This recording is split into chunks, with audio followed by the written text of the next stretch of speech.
सवाल पूछ सकता हूँ। देखिए, इसे इंग्लिश में पूछने के 4 तरीके हैं। May I ask a question, can I ask a question, could I ask a question, might I ask a question. देखिए, वैसे तो स्कूल में हम सभी ने शायद may I ask a question sir या may I ask a question ma'am ही सुना होगा, लेकिन क्या हम बाकी तीनों का भी इस्तेमाल कर सकते हैं? अगर हाँ, तो इनमें फर्क क्या है? कब मे लगाना है, कब कैन, कब कुड और कब माइट। अगर आप ध्यान से देखिए तो ये सारे सेंटेंसेस एक जैसा है, केवल ये वर्ड्स बदल रहे हैं। मे, कैन, कुड और माइट, और इन्हें ही कहते हैं मॉडल वर्ब्स। अगर आपको मॉडल वर्ब्स नहीं आते तो इंग्लिश स्पीकिंग में बार बार कंफ्यूजन होगा। तो इस वीडियो में हम सीखेंगे may, might, can, could, will, would, should, इनके हिंदी मीनिंग, यूजेज, इनके स्ट्रक्चर क्या यूज करते हैं और इन्हें कब और कैसे यूज करना है सेंटेंसेस में। इसके लिए डेली यूज सेंटेंसेस सीखने वाले हैं। तो चलिए शुरू करते हैं आज की क्लास। सबसे पहला मॉडल वर्ब है मे, जिसका मतलब होता है शायद या फिर हो सकता है। मे, जिसका मतलब होता है शायद या फिर हो सकता है। मे का यूज संभावना यानी पॉसिबिलिटी बताने के लिए किया जाता है, या फिर बिना अनुमति या परमिशन मांगने के लिए किया जाता है। और इसके लिए सिंपल सा स्ट्रक्चर है। अगर सेंटेंस में पॉसिबिलिटी बतानी हो तो उसके लिए यूज करेंगे सब्जेक्ट प्लस मे प्लस वर्ब की फर्स्ट फॉर्म। और अगर सेंटेंस में परमिशन मांगनी हो तो उसके लिए यूज करेंगे स्ट्रक्चर मे प्लस सब्जेक्ट प्लस वर्ब की फर्स्ट फॉर्म। अब आइए समझते हैं कि इन्हें कब और कैसे यूज करना है। तो इनके लिए कुछ एग्जांपल्स देखते हैं। हो सकता है वह घर पर हो, he may be at home, he may be at home. मैं देर से पहुंच सकता हूँ, I may arrive late, I may arrive late. आज बारिश हो सकती है, it may rain today, it may rain today. ये सारी सेंटेंसेस में पॉसिबिलिटी दिखाई जा रही है कि कोई काम होने की संभावना बताई जा रही है। नेक्स्ट है कुछ परमिशन की सेंटेंसेस। क्या मैं अंदर आ सकता हूँ, मे आई कम इन, मे आई कम इन। क्या मैं आपका नाम जान सकता हूँ, may I know your name, may I know your name. क्या मैं एक सवाल पूछ सकता हूँ, may I ask a question, may I ask a question. Next है माइट, जिसका मतलब होता है शायद या फिर हो सकता है। माइट, जिसका मतलब होता है शायद या फिर हो सकता है। माइट का यूज किसी चीज की कम संभावना यानी वीक पॉसिबिलिटी बताने के लिए किया जाता है। देखिए, मे और माइट दोनों का मीनिंग सेम होता है, लेकिन इसके यूज में थोड़ा डिफरेंस है। मे का यूज कोई भी काम होने की संभावना थोड़ा ज्यादा होती है। माइट का यूज तब करते हैं जब भी काम की होने की संभावना बहुत थोड़ा होता है। माइट से जुड़े सेंटेंसेस बनाने के लिए उसके लिए सिंपल सा स्ट्रक्चर है subject plus might plus verb की फर्स्ट फॉर्म प्लस ऑब्जेक्ट। आइए समझते हैं माइट के यूज कब और कैसे करते हैं। शायद वह आज आए, he might come today, he might come today. शायद हम कल बाहर जाएं, we might go out tomorrow, we might go out tomorrow. हो सकता है हमें थोड़ी देर हो जाए, we might be a little late, we might be a little late. शायद मैं आज जल्दी सो जाऊं, I might sleep early today. I might sleep early today. शायद कल छुट्टी हो, It might be a holiday tomorrow. It might be a holiday tomorrow. देखिए, जैसा कि मैंने आपको बताया था कि मे और माइट दोनों का मीनिंग सेम होता है, लेकिन इन दोनों में फर्क क्या है आइए समझते हैं। मे, जिसका मतलब होता है शायद, लेकिन संभावना थोड़ी ज्यादा होती है किसी काम की होने की। माइट का भी मीनिंग होता है शायद, लेकिन इसमें काम की होने की बहुत कम संभावना होती है। फॉर एग्जाम्पल, आज बारिश हो सकती है, इट मे रेन टुडे। मतलब बारिश होने की अच्छी चांसेस है यानी ज्यादा संभावना है। आज बारिश हो भी सकती है, शायद नहीं भी, यानी आज बारिश हो भी सकती है, शायद नहीं भी। यहाँ पे संभावना बहुत कम दिखाई जा रही है, इसलिए यहाँ पर माइट यूज करेंगे, it might rain today, it might rain today. बस इतना ही फर्क है दोनों में। मे में कोई भी काम होने की थोड़ी ज्यादा पॉसिबिलिटी होती है और माइट में कोई काम होने की बहुत कम पॉसिबिलिटी होती है। नेक्स्ट है कैन, जिसका मतलब होता है सकता हूँ, सकती है, सकते हैं। कैन, जिसका मतलब होता है सकता हूँ, सकती है, सकते हैं। कैन का यूज किसी की क्षमता यानी एबिलिटी बताने के लिए या फिर किसी काम को कर पाने के लिए किया जाता है, और इसके लिए सिंपल सा स्ट्रक्चर है subject plus can plus verb की फर्स्ट फॉर्म प्लस ऑब्जेक्ट। आइए इसे समझते हैं कि कब और कैसे यूज करना है, और इसके कुछ एग्जांपल्स देखते हैं। तुम यह काम कर सकते हो, you can do this work, you can do this work. मैं अंग्रेजी समझ सकता हूँ, I can understand English, I can understand English. वह खाना बना सकती है। She can cook food. She can cook food. हम आपकी मदद कर सकते हैं। We can help you. We can help you. मैं अंग्रेजी बोल सकता हूँ। I can speak English. I can speak English. Next है कुड, जिसका मतलब होता है सकता था, सकती थी। कुड कैन का ही पास्ट फॉर्म है और इसका यूज पास्ट की एबिलिटी और पोलाइट रिक्वेस्ट के लिए होता है। इसके लिए सिंपल सा स्ट्रक्चर है, subject plus could plus verb की फर्स्ट फॉर्म प्लस ऑब्जेक्ट। चलिए देखते हैं कि इसका इस्तेमाल कब और कैसे करना है। मैं बचपन में तेज दौड़ सकता था। I could run fast in childhood. मैं बचपन में तेज दौड़ सकता था। I could run fast in childhood. देखिए इन सेंटेंसेस से पता चल रहा है कि बहुत पहले की यानी पास्ट की बात हो रही है। पास्ट की एबिलिटी बताई जा रही है कि मैं बचपन में दौड़ सकता था। वह गाना गा सकती थी। She could sing a song. She could sing a song. क्या आप मेरी मदद कर सकते हैं? Could you help me? Could you help मी? इस सेंटेंस में रिक्वेस्ट की जा रही है कि क्या आप मदद कर सकते हैं? Could you help me? हम पहले यहाँ आ सकते थे। We could come here earlier. We could come here earlier. वह अंग्रेजी बोल सकता था। He could speak English. He could speak English.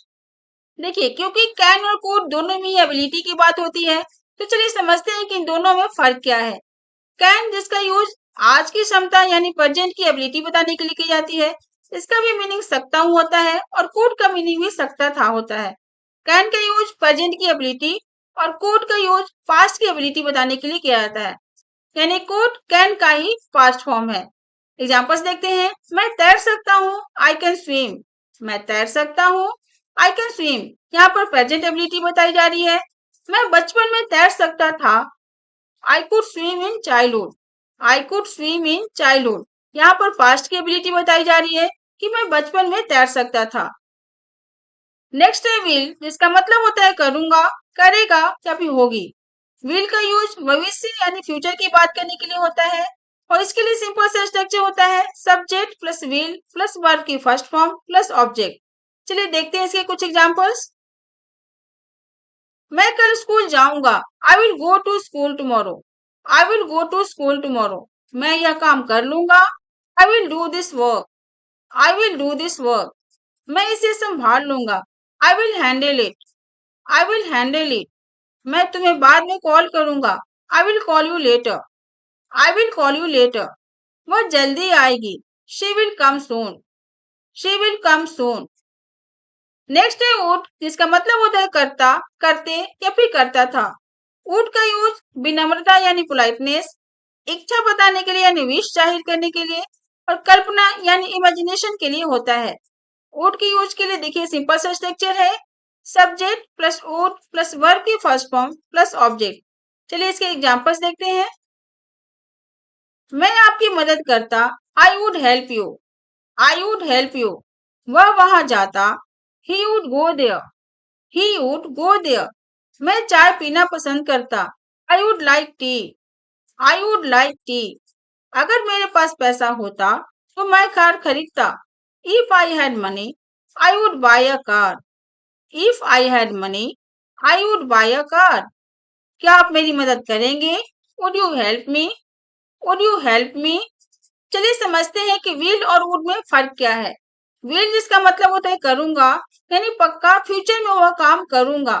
कोई भी काम फ्यूचर में श्योर करूंगा, वहां पर विल का यूज करेंगे। वुड का मीनिंग होता है करता, यानी कि इसमें इमेजिनेशन होती है, काल्पनिक होती है, रियल में नहीं होता। यानी कि कोई भी काम अगर होता तो मैं ये काम कर पाता, ऐसे होता है तो वहां पर हम वुड का यूज करते हैं। फॉर एग्जाम्पल, मैं तुम्हारी मदद करूंगा। I will help you. मैं तुम्हारी मदद करूंगा। I will help you. मैं तुम्हारी मदद करता। I would help you. यानी यहाँ पे श्योरिटी नहीं है कि ये मदद करेगा ही। मैं तुम्हारी मदद करता, कोई शर्त है पीछे से, यानी कुछ ऐसा होता, मेरे पास पैसा होता तो मैं तुम्हारी मदद करता। ऐसे सेंटेंसेस हो तो वहां पर हम वुड का यूज करते हैं। जब भी ऐसा कुछ श्योरिटी दिखाई जाए कि मैं तुम्हारी मदद करूंगा, मैं तुम्हारे लिए कार खरीद दूंगा, मैं तुम्हारे लिए खिलौने खरीद दूंगा, यानी कोई श्योरिटी हो, पक्का हो कि फ्यूचर में ये काम कर दूंगा, तो वहां पर विल का यूज करेंगे। और जहां पर श्योर नहीं है, जैसे कि मेरे पास पैसे होता तो मैं तुम्हारी मदद करता, अगर पैसे होता तो तुम्हारी मदद करता, ऐसे सेंटेंसेस हो तो वहां पर हम कुड का यूज करेंगे। नेक्स्ट है शुड, जिसका मतलब होता है चाहिए। शुड जिसका मतलब होता है चाहिए। शुड का यूज सलाह यानी एडवाइस, सुझाव यानी सजेशन और सही काम बताने के लिए किया जाता है। इसके लिए सिंपल सा स्ट्रक्चर है, subject plus should plus verb की फर्स्ट फॉर्म प्लस ऑब्जेक्ट। चलिए इसके एग्जांपल्स देखते हैं। तुम्हें समय पर सोना चाहिए, you should sleep on time. You should sleep on time. हमें रोज पढ़ना चाहिए, we should study daily. We should study daily. तुम्हें मेहनत करनी चाहिए, you should work hard. You should work hard. हमें सच बोलना चाहिए, we should speak the truth. We should speak the truth.